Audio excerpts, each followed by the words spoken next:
We're going to take a look at one of the biblical references of the text that we're looking at, the ninth bracha. The phrase that we're looking at is v'tein tal umatar livracha. We're asking God to give tal umatar, dew and rain, matar, livracha, for a blessing. And we're going to get to the what does it mean to give rain for a blessing as opposed to just rain without a blessing. We're going to look at that a little bit more tomorrow, but today we're going to look at the biblical story that stands behind this phrase, giving dew and rain. And it's actually the introductory story of Elijah. It's the first time that we get to meet Elijah in the Bible, and we'll see that there are three miracles that take place with Elijah around sustenance, around living or the ability to live, that happen in the period between God's not giving tal umatar and the beginning of God giving rain. So we're gonna be able to sort of investigate based on this story or the set of stories how are we meant to behave, or what are we meant to hope for in a period where God has not yet given tal umatar, and we're sort of in the waiting period around that.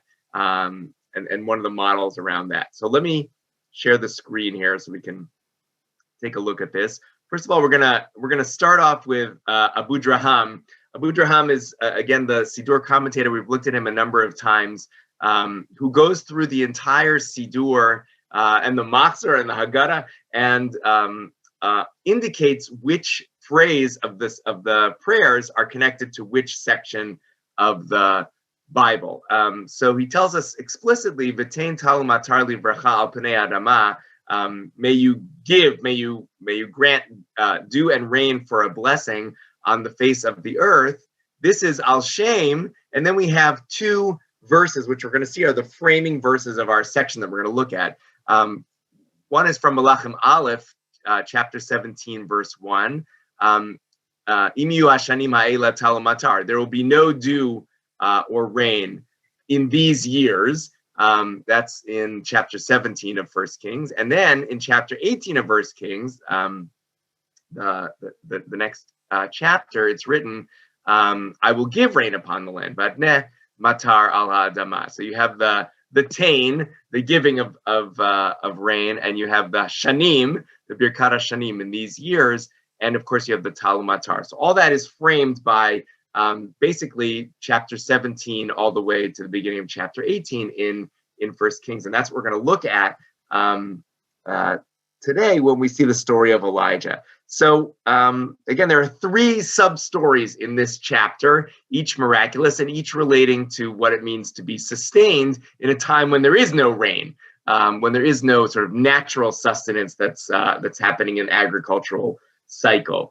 Now we are introduced to Elijah sort of out of the blue, and we've already met King Ahab, who he and his wife Izebel are on the bad column of the columns in the Bible. And now Eliyahu appears from Gilad, and he says, makes this oath and says, Im yihye ha-Shanim ha'ela tal umatar ki'im lefi devari. This is like a bold introduction. First of all, it's an oath, and the way the oaths work often in the Bible is you don't hear the negative part of the oath, like may such and such horrible thing happen if, and then we really just pick up on the if these years have tal umatar. So the way they often translate is that there will be no, I swear there'll be no dew or rain, but like literally it means something, parentheses, something terrible is going to happen if there will be these years with dew and rain, except at my bidding, ki'im lefi devari, except according to my word, i.e. Eliyahu says, I'm going to control the rain, which is a sort of an intense way to begin his career as a prophet. As we see, he, unlike a lot of the prophets, actually does have some focus on miracle working that he does himself. We're going to see that in the stories that we'll look at today. So I'm going to read in the English just for time's sake. The word of Hashem came to him, leave this place, turn eastward, and go into hiding by the Nahal Crete, Wadi Crete, which is east of the Jordan. So now there is a famine, and God says to Elijah to escape. God doesn't disagree with Elijah's approach here about allowing him to say there'll be no water except when I give the word. God just says, what are you going to do next? So God says, you will drink from the wadi, from the Nahal, and I have commanded the ravens to feed you there. He proceeded to do as Hashem had bidden. He went and stayed by Wadi Crete, Nahal Crete, which is east of the Jordan. And the ravens brought him bread and meat every morning and every evening, and he drank from the Nahal, from the wadi. Okay, so that's the first miracle, which is in this time of no rain. Elijah gets fed miraculously by the ravens, is able to drink water that sort of already exists, and is fed food from these birds. That's extremely unlikely to happen on its own. Now we get to the second story. After some time, the wadi dried up. There was a drought because there was no rain in the land. And the word of Hashem came to him, go at once to Tzarfat of Sidon and stay there. I have designated a widow there to feed you. So now go to the next place where you're going to be sustained in this time of drought before the rain comes back. And it's not in a Jewish settlement. It's in Tzarfat. So he went at once to Tzarfat, and when he came to the entrance of the town, a widow was there gathering wood. This is the Mikosheshet Eitzim, gathering wood. We know that from the Torah. The wood gatherer, presumably you gather wood in order to cook, and maybe that was the sin that was in the Torah as well. So he sees her gathering this wood, preparing a meal, and he calls out to her and said, please bring me a little water in your pitcher and let me drink. As she went to fetch it, he called out to her, please bring me along a piece of bread for me. So don't only just give me some water, but also feed me.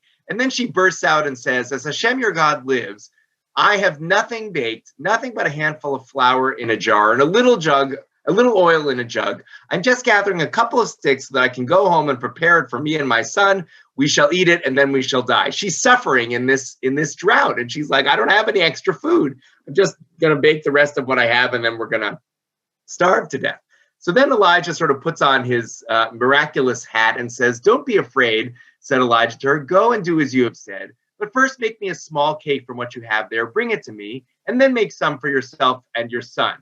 For thus says Hashem, the God of Israel, the jar of flour shall not give out, and the jug of oil shall not fail until the day that Hashem sends rain upon the ground. You're going to have sort of eternal sources of food, even when there's a drought.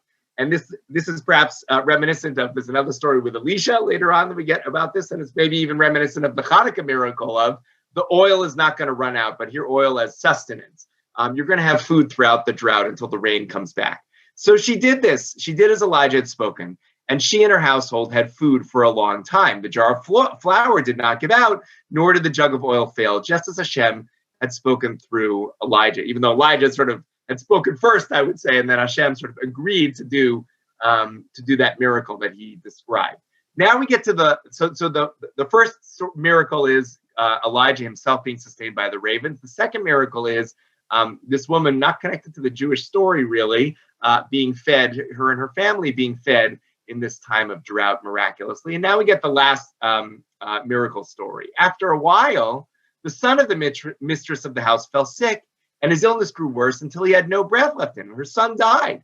She said to Elijah, what harm have I done to you, O man of God, that you should come here to recall my sin and cause the death of my son? It seems like she's sort of, hey, people are noticing me now, and I'm being punished for a sin that otherwise would have gone under the radar, but you showed up, and now my son is dead.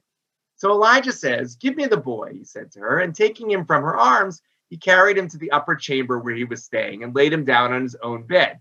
He cried out to Hashem and said, oh, Hashem, my God, will you bring a calamity upon this widow whose guest I am and let her son die? Elijah basically makes the same complaint that the widow made to Elijah. He says the same complaint to God. Then he stretched out over the child 3 times and cried out to Hashem, saying, oh, Hashem, my God, let this child's life return to his body. Hashem heard Elijah's plea. The child's life returned to his body and he revived. He lives, right? This is the resurrection that maybe not generally appears in the Bible, but definitely appears here. Elijah picked up the child and brought him down from the upper room into the main room and gave him to his mother. See, said Elijah, your son is alive. And the woman answered Elijah, now I know that you are a man of God and that the word of Hashem is truly in your mouth. That's the end of chapter 17. That's the end of the last miracle. And then we get our final verse, which is the verse that's sort of bracketing and returns back to our bracha. Much later in the third year of the drought, the word of Hashem came to Elijah, go and appear before Achav, then I will send rain upon the earth. Ve'etna matar al panei adama, v'tein tal matar. We don't have the tal, the dew, but we get the rain again. And the end of the drought is on its way. So what we have here is sort of what happens in the interim while we're waiting for the agricultural cycle to get back to what it's supposed to be. And we see these three miracles. One is in which Elijah himself is just being fed miraculously by God, but the others are sort of interactions between two people. How do people take care of each other in the time of need? The widow is able to bring that water. She is going to give Elijah that jug of water to quench his thirst during the drought. And then it sort of escalates when he asks for food. But then there's sort of a miraculous taking care of. Elijah sort of on his own says, you won't starve during this time. And then we see also the connection, which we saw back in Blessing 2, between rain and life, resurrection. Like we say, Mashiv Aruach, Marina Gasham, the wind blows and the rain comes. In the blessing for resurrection, we get that same theme here, where the rain is going to be synonymous with the resurrection. And sort of in this time of drought, miraculously, when things are otherwise dead, the child will come back to life. And that's all bracketed by this time of drought where Elijah stops the rain, and then the rain's going to start again afterwards. So we're going to take a look tomorrow more at the question of what happens for prayers for rain and how we all take care of each other in that interim. In the meantime, I'm going to wish everybody a good day.